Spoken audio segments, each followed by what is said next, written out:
एक ऐसा कंट्री जहां पर बहुत ज्यादा गुर्बत हो और बहुत ज्यादा बेरोजगारी हो, क्राइम और लड़ाइयां भी हों। एक ऐसा मुल्क जहां पर तालीम के लिए स्कूल ना हो, जहां पर इलाज के लिए हॉस्पिटल्स ना हो, जहां की सड़कों पर हर तरफ ड्रग एडिक्टेड लोग हों, जहां पर कत्ल एक आम सी बात हो, जहां हर तरफ कंध हो और जहां पर लोगों के पास रहने के लिए जगह ना हो। आप सोच सकते हो कितनी बुरी हालत होगी ऐसे मुल्क की, पर इसके लिए आपको बहुत ज्यादा दूर जाने की जरूरत नहीं है, क्योंकि ये एक हकीकत थी सिंगापुर की साल 1965 में। फिर कैसे सिर्फ 20 सालों में सिंगापुर एक हाईली डेवलप्ड मुल्क बन गया है। आज के दिन दुनिया के 5 अमीर तरीन मुल्कों में शामिल होता है और दुनिया का सबसे साफ तरीन मुल्क है और एशिया का नंबर 1 कंट्री है। आइए जानते हैं इस वीडियो में सिंगापुर को सिंगापुर बनाने वाला कौन है और सिंगापुर ने ये सब कुछ कैसे किया, वो भी सिर्फ 20 सालों में। सिंगापुर एक छोटा सा मुल्क है जिसको नक्शे में ढूंढना भी इंतहाई चैलेंजिंग हो सकता है। साउथ ईस्ट एशिया के नक्शे में अगर आप देखोगे तो इंडोनेशिया, फिलिपाइन, वियतनाम को बहुत आसानी से देखा जा सकता है और मलेशिया को भी आसानी से स्पॉट किया जा सकता है। लेकिन अगर आप थोड़ा सा जूम करके देखोगे तो आप मलेशिया के नीचे सिंगापुर को एक आइलैंड के तौर पर देख सकते हो। एक छोटा सा स्ट्रेट ऑफ जोहर का एरिया सिंगापुर और मलेशिया के दरमियान बॉर्डर का काम करता है। सिंगापुर का नाम संस्कृत से निकला है। सिंह का मतलब लायन यानी शेर के हैं और पुर का मतलब शहर, और इस तरह बन जाता है लायन सिटी। सिंगापुर को 4 एशियन टाइगर में गिना जाता है, वो मुल्क जो एशिया के अंदर बहुत ही तरक्की याफ्ता है, जिसमें साउथ कोरिया, सिंगापुर, हांगकांग और ताइवान शामिल है। सिंगापुर की अगर पॉपुलेशन की बात की जाए तो बहुत ही ज्यादा डाइवर्सिफाई है, क्योंकि बहुत सारे मज़ाहब के लोग सिंगापुर में इकट्ठे रहते हैं, जिसमें 5 मेजर रिलीजन्स हैं, जिसमें बुद्धिस्ट, क्रिश्चियंस, मुस्लिम्स, हिंदूस और ताओइस्ट हैं।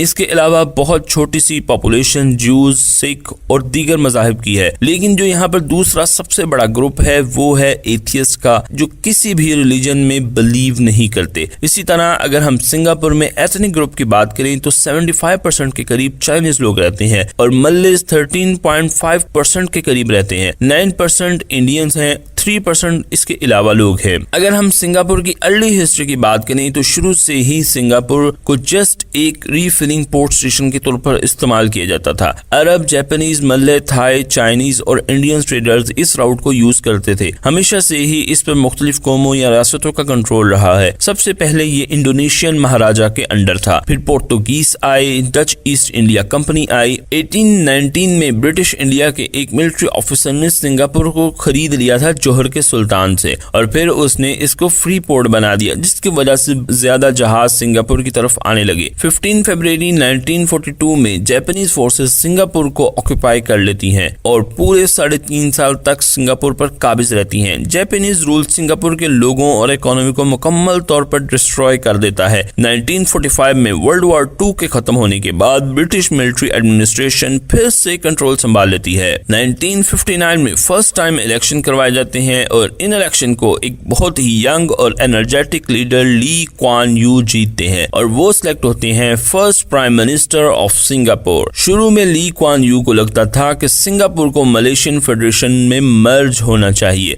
क्योंकि सिंगापुर बहुत छोटा होने की वजह से अपने आप को संभाल नहीं पाएगा, और ये ऐसा ही करते हैं। लेकिन सिर्फ 2 साल बाद ही मलेशिया सिंगापुर को फेडरेशन से बाहर निकाल देता है और इस तरह वजूद में आता है द रिपब्लिक ऑफ सिंगापुर। इस पॉइंट ऑफ टाइम पर सिंगापुर के पास कोई नेचुरल रिसोर्सेज नहीं थे और ना ही कोई स्किल फोर्स थी जो मुल्क को तरक्की पर डाल सकती। फिर कैसे सिंगापुर एक ऐसा कंट्री बन जाता है जो आज 5th रिचेस्ट कंट्री है। यहाँ से आगाज होता है ली क्वान यू की अनथक मेहनत और ऐसी पॉलिसीज का जिसने सिर्फ 20 सालों में सिंगापुर को बदल कर रख दिया है। सबसे पहले ये अपने रीजन में नेबर कंट्रीज के साथ पीस करते हैं। इसके बाद जो सबसे पहले काम किया जाता है ली क्वान यू करते हैं वो है education. Lee Kuan Yew education पे बहुत हैवी इन्वेस्टमेंट्स करते हैं और बहुत सारे स्कूल बनाते हैं और काबिल टीचर्स हायर किए जाते हैं। आज सिंगापुर में लिटरेसी रेट बहुत ज्यादा है और पब्लिक एजुकेशन की क्वालिटी बहुत अच्छी है, जो कि ऑलमोस्ट फ्री ही है। प्राइमरी एजुकेशन कंपल्सरी है, कॉलेजेस का इंफ्रास्ट्रक्चर बहुत अच्छा है। पूरे मुल्क में एजुकेशन का नेटवर्क बहुत ही आला है। इसके बाद ली जो काम करते हैं वो है कीप सिंगापुर क्लीन कैंपेन को लॉन्च करते हैं, क्योंकि उनका ख्याल था अगर बाहर से लोगों को अपने कंट्री में बुलाना है तो सिंगापुर को क्लीन रखना होगा और हर बिल्डिंग में ब्लू रिसाइकल बिन्स लगाए जाते हैं और फिर चिंगम को भी बैन कर दिया जाता है।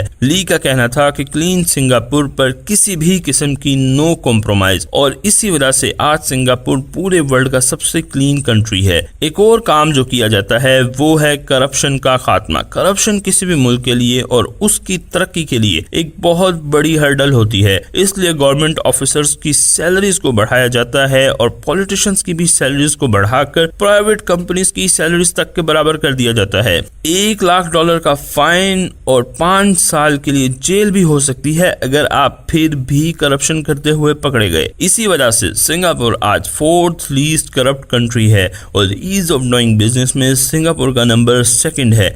अपने रीजन में पीस और स्टेबिलिटी को कायम करने के लिए ली कुआन यू एक organisation association of South East Asian nations को 1967 में कायम करते हैं, जिसमें 5 मुल्कों के फॉरेन मिनिस्टर्स शामिल होते हैं, जिसमें Malaysia, Singapore, Indonesia, Philippines, Thailand की कंट्रीज शामिल हैं। ये मुल्क आपस में एक पीस एंड कोऑपरेशन की डील करते हैं ताकि उनके रीजन में पीस और इकोनॉमिक डेवलपमेंट हो सके। मुल्क में अगर ट्रांसपोर्ट का सिस्टम इफेक्टिव नहीं होगा तो कैसे मुल्क तरक्की करेगा। पर सिंगापुर का प्रॉब्लम ये था कि उसका साइज बहुत छोटा है और अगर हर तरफ रोड्स बनाई जाएंगी तो उस पर बहुत जगह चली जाएगी और उस पर चलने वाली गाड़ियां बहुत पोल्यूशन और पार्किंग की प्रॉब्लम्स पैदा करेंगी। तो उसके लिए गाड़ियों को डिस्करेज करना और पब्लिक ट्रांसपोर्ट को हर आदमी तक पहुंचाना बहुत जरूरी था। इसीलिए आज सिंगापुर में गाड़ी खरीदने पर बहुत हैवी टैक्स पे करना पड़ता है और सिंगापुर सबसे महंगी कंट्री है अगर आप पर्सनल गाड़ी रखना चाहते हैं। एक वक्त में एक लिमिटेड नंबर गाड़ियां ही रोड पर ट्रेवल कर सकती हैं और अगर पब्लिक ट्रांसपोर्ट की बात करें तो one of the least expensive है और इंतहाई सेफ और क्लीनेस्ट है पूरे वर्ल्ड की। 200 किलोमीटर के इस सिस्टम में रोजाना 3 मिलियन के करीब लोग रोजाना सफर करते हैं। 6 MRT लाइनों के 140 से ज्यादा स्टेशन पूरे सिंगापुर पर फैले हुए हैं।